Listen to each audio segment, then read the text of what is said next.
છે આપ સૌનું સ્વાગત કરું છું મારી ચેનલ ધ બ્રાઇટર્સ માં। તો આજના વિડિયોમાં આપણે ડિપ્લોમા સેમેસ્ટર 4 ના જીટી એક્ઝામ માટેના જે ટોપ 25 મોસ્ટ આઈએમપી ની સિરીઝ સ્ટાર્ટ કરી છે। એમાં આઈટી એન્જિનિયરિંગ નો subject object oriented programming with Java કે જે થોડું ઘણું ટફ પડતું હોય છે એના ટોપ 25 મોસ્ટ આઈએમપી ક્વેશ્ચન આપીશ। સાથે સાથે આ વખતે થોડા ઘણા પ્રોગ્રામ બી આપીશ કે જે તૈયાર કરો તો એક્ઝામમાં સારા એવા માર્ક્સ તમને મળી શકે। તો જેને અત્યાર સુધી જાવામાં મતલબ કે આ સબ્જેક્ટમાં તૈયારી ના કરી હોય બરાબર તો એ આ વિડિયો જોઈને આટલા 25 ક્વેશ્ચન જ ખાલી તૈયાર કરીને જશે તો પણ 70 માંથી 50 ની ઉપર સારા એવા માર્ક્સ લાવી શકશે। 70 માંથી 50 ઉપર કહું છું એટલે આ વખતે આવી ગેરંટી બી આપું છું કે કોઈ આટલું તૈયાર કરી જાય તો બી પાસ ના થાય તો પછી બ્રાઇટર્સ ચેનલ આપણે બંધ કરી દઈશું। ઓકે, વિડિયો જોઈને જાય એક્ઝામ આપીને આવે ફેલ થાય એની વાત નથી કરતો। વિડિયો જોયા પછી જે બી 25 ક્વેશ્ચન તૈયાર કર્યા હોય એમાંથી જ પેપર આવવાનું છે પણ ઇન કેસ નહીં આવે તો આ વખતે આપણે ચેનલ બંધ કરી દઈશું। ઓકે, ખાલી કહેવાની વાત છે કારણ કે પેપર આમાંથી જ આવવાનું છે, તમારે બધાનું સારું જ જવાનું છે અને તમે બધા પાસ પણ થવાના છો। ઓકે, તો વિધાઉટ વેસ્ટિંગ ટાઈમ સ્ટાર્ટ કરીએ। કયા ક્વેશ્ચન કરવાના છે તો સૌથી પહેલો ક્વેશ્ચન છે difference between procedure oriented programming and object oriented programming. કોઈ પર આઉટ બી લખીને આપે છે POP એન્ડ OOP વચ્ચેનો ડિફરન્સ બતાવવાનો છે। ઓકે, બીજો ક્વેશ્ચન છે list out different features of Java એટલે કે જાવાના ડિફરન્ટ ફીચર બતાવવાના છે। થર્ડ ક્વેશ્ચન છે list out different concept of OOP એટલે કે ઓબ્જેક્ટ ઓરિએન્ટેડ પ્રોગ્રામિંગ ના કોન્સેપ્ટ એટલે કે ગુજરાતીમાં એ તું કહી આપ। હવે હજુ બી કોઈ છોકરાઓને ડાઉટ હોય કે સર ગુજરાતીમાં લખીએ કે ઇંગ્લિશમાં લખીએ તો હું તો એવું જ રેકમેન્ડ કરું છું કે તમે જે ફિલ્ડમાં છો ઇંગ્લિશમાં કરો તો સારું છે। બાકી પેપર ગુજરાતીમાં આવે છે તમે આન્સર બી ગુજરાતીમાં લખો તો કોઈ પ્રોબ્લેમ નથી, પ્રોગ્રામને ગુજરાતીમાં નહીં લખાય બાકી થિયરીના આન્સર તો ગુજરાતીમાં લખશો તો માર્ક્સ કપાય નહીં। ઓકે, પણ કોશિશ કરો તો ઇંગ્લિશમાં તૈયાર કરવાનું, જો જેનાથી ના થતું હોય એ ગુજરાતીમાં તૈયાર કરીને ગુજરાતીમાં લખશે તો કોઈ વાંધો નથી, પૂરેપૂરા માર્ક્સ મળશે। ઓકે, ચલો फोर्थ क्वेश्चन છે explain JVM in on detail। Okay, चलो डिटेल में समझाऊं JVM। Explain wrapper class with example. Okay, પહેલા ડિફાઇન કરો કે રैपर ક્લાસ શું છે એના પછી એનો એક એક્ઝામ્પલ આપવાનું। હવે એક્ઝામ્પલ થી મતલબ એવો હોય છે કે મે બી થોડો નાનો પ્રોગ્રામ કે કઈ જગ્યાએ યુઝ થતો હોય એ બતાવવાનું આવે। મારા કરતા તમને વધારે ખબર હશે પણ જે જગ્યાએ એક્ઝામ્પલ લખેલું હોય તો ત્યાં તમારે એ બતાવવું જરૂરી છે। ઓકે, ચલો 6 નંબરનો ક્વેશ્ચન જોઈએ। હવે 6 નંબરનો ક્વેશ્ચન છે static keyword with example. Okay, આ ત્રણ ક્વેશ્ચન છે અહીંયા સ્ટેટિક કીવર્ડ છે, અહીંયા ધીસ કીવર્ડ છે અને અહીંયા ફાઇનલ કીવર્ડ છે। ત્રણ ક્વેશ્ચન સેમ ટાઈપના છે પણ કીવર્ડ અહીંયા સ્ટેટિક, ધીસ અને ફાઇનલ। તો આ ત્રણમાંથી એક કાં તો બે 100% આવશે એક્ઝામમાં પણ જે કીવર્ડ છે એ તૈયાર કરીને જવાના છે। ઓકે, 9 નંબરનો ક્વેશ્ચન છે define constructor and explain copy constructor. Okay, ચલો આ રીતના જે ક્વેશ્ચન હોય 7 માર્કના છે, અહીંયા બે ક્વેશ્ચન છે 7 માર્કના। કન્સ્ટ્રક્ટર બધા મતલબ કન્સ્ટ્રક્શનને ડિફાઇન કરવાનું અને કોપી કન્સ્ટ્રક્શનને ડિટેલમાં એક્સપ્લેન કરવાનું। એના પછી define interface and explain multiple inheritance.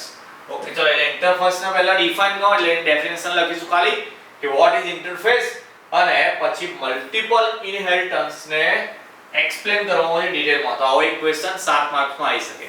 એક વસ્તુ યાદ આવો ક્વેશ્ચન જેટલો મોટો એ 7 માર્કનો ક્વેશ્ચન થઈ જાય। ઓકે, આ ઉપરના નાના ક્વેશ્ચન છે અહીંયા કે જે 3 કે 4 માર્ક્સમાં આવશે। ચાલો ઓકે 11th નો ક્વેશ્ચન જોઈએ। Explain method overriding with example. 7 માર્કમાં પૂછાઈ શકે આ પણ। Okay, explain garbage collection in Java 3 કે 4 માર્ક્સમાં આવશે આ question. Define package and steps to create package with example. 7 માર્કનો ક્વેશ્ચન 100% પૂછાશે આ વખતે package. Explain try and catch with example। આ 4 માર્ક્સ નો ક્વેશ્ચન છે।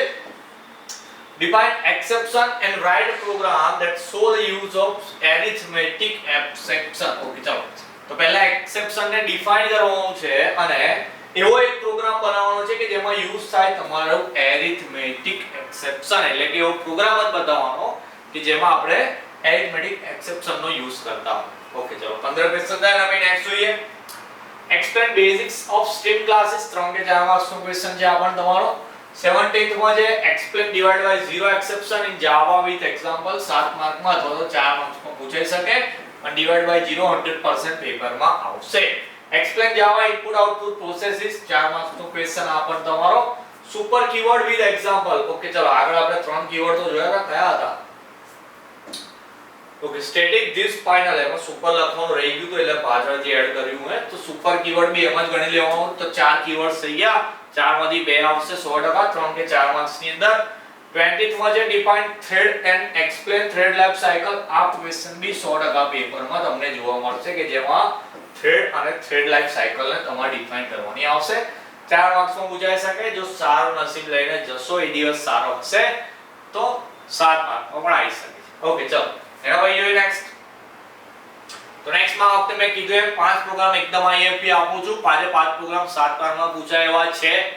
એવું નહીં કે 5 પૂછાશે, પણ 5 માંથી 2 કે 3 તો તમારા 7 માર્કમાં આવી જશે. તો આટલા પ્રોગ્રામ તો એકદમ પાક્કા તૈયાર કરવા.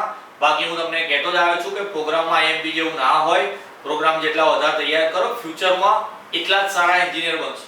ઓકે થિયરી કેવી લખો છો, SPI કેટલા આવે છે, એ બધું તો ઠીક છે, સારા એન્જિનિયર માટે ડિપેન્ડ કરે, પણ સૌથી વધારે તમારી ફિલ્ડમાં તમે પ્રોગ્રામિંગ કેવું તૈયાર કરો છો, મતલબ તમારું પ્રેક્ટિકલ નોલેજ કેવું છે, એના પરથી ડિસાઈડ થશે કે તમે કેવા એન્જિનિયર બનો છો. ઓકે તો પ્રોગ્રામ IMP આપું છું એટલે એવું નહીં કે 5 જ પ્રોગ્રામ તૈયાર કરવાના છે. પ્રોગ્રામિંગમાં સારી એવી ગ્રીપ તમારી હોવી જોઈએ, તમને પ્રોગ્રામિંગ કરતા આવડવું જોઈએ. ઓન ધ સ્પોટ કોઈ પ્રોગ્રામ બનાવવા આપે તો તમે ફોર્થ સેમ માં આવી ગયા તો તમારી પાસે એટલી એબિલિટી બી હોવી જોઈએ કે તમે એ પ્રોગ્રામ બનાવી શકો. ઓકે ચલો IMP ની વાત કરીએ. પહેલો પ્રોગ્રામ છે IMP, a programming Java to create file and perform write operation on this file. Okay ચલો અહીંયા ત્રણ સ્ટેપ લખેલા છે. અહીંયા write operation કરવાનું છે, અહીંયા append operation કરવાનું છે અને અહીંયા read operation કરવાનું છે. તો આ ત્રણમાંથી એક તો 7 માર્કમાં પૂછાશે એવું નથી કહેતો, પૂછાઈ ગયો છે. Okay append, write or read operation કરવાનું. તો એક તમારે ટેક્સ્ટ ફાઇલ બનાવવાની જાવા ની અંદર. એ ફાઇલ બનાવ્યા પછી એમાં write, append કે read operation કરવાનું હશે. ઓકે ચલો 24 માં લખ્યું છે programming Java to sort elements of an array in ascending order. Okay ચલો એટલે કે ચડતા ક્રમમાં એરે ને ગોઠવવા માટે એક જાવા ની અંદર આપણે પ્રોગ્રામ બનાવવાનો છે. 25 માં લખ્યું છે programming Java two find out maximum or minimum from any 10 numbers using command line argument. તો command line argument ની યુઝ મદદથી 10 નંબરમાંથી કાં તો મેક્સિમમ કાં તો મિનિમમ બંને ભેગું કરીને નહીં આવે, કાં તો મેક્સિમમ શોધવાનો હોય કાં તો મિનિમમ શોધવાનો હોય એવો એક પ્રોગ્રામ જાવામાં કરવાનો, પણ યુઝ કરવાનો એમાં આપણે command line argument. ઓકે તો 5 પ્રોગ્રામ આપું છું IMP કે જેમાંથી 2 તો પૂછાઈ જ જશે. એક તો કહી દીધો મેં તમને 7 માર્કનો. તો આ 5 ક્વેશ્ચન તૈયાર કરો તો પણ તમારા 14 માર્ક્સ તો થઈ જ જશે. ઓકે તો મેં પહેલા જ કીધું કે પાસ તો તમે 100% થઈ જ જવાના છે, પણ હું એવું ચાહું છું કે પહેલા 3 સેમમાં મે બી રિઝલ્ટ સારું ના આવ્યું હોય તો એકદમ બાકી તૈયારી કરીશું ને 4th સેમમાં સારા એવા SPL આવીશું. જો તમે મારી વાતથી એગ્રી હોય તો કોમેન્ટ સેક્શનમાં બતાવજો અને એવું બી કહેજો કે કયા સબ્જેક્ટમાં તમને તકલીફ પડતી હોય છે, તો એનો વિડિયો જલ્દી બનાવીશું. આમ તો દરેક બ્રાન્ચના દરેક સબ્જેક્ટના વિડિયો બનાવીશ, પણ જે ટફ લાગતો હોય એનો વિડિયો જલ્દી બનાવી દઈશું આપણે. એક્ઝામ પહેલા બધા સબ્જેક્ટના વિડિયો આવી જશે, થોડું પેશન્સ રાખવાનું. મેલ્સ થોડા બિઝી હોય તો મે બી કદાચ રિપ્લાય ના આપતા હોય કે જલ્દી વિડિયો ના આવતા હોય, પણ એક્ઝામનું ટાઈમ ટેબલ આવી ગયું છે એટલે તમને એની પહેલા જ બધા સબ્જેક્ટના IMP મળી જશે. તમારે કરવાનું છે કે જે સબ્જેક્ટના IMP તમને મળી જાય એટલે પાક્કા તૈયાર કરી લેવાના અને એક્ઝામ આવી એટલે તમારું ધ્યાન પર રાખવાનું. તો મળીએ નેક્સ્ટ વિડિયોમાં. ત્યાં સુધી જય હિન્દ, જય ભારત.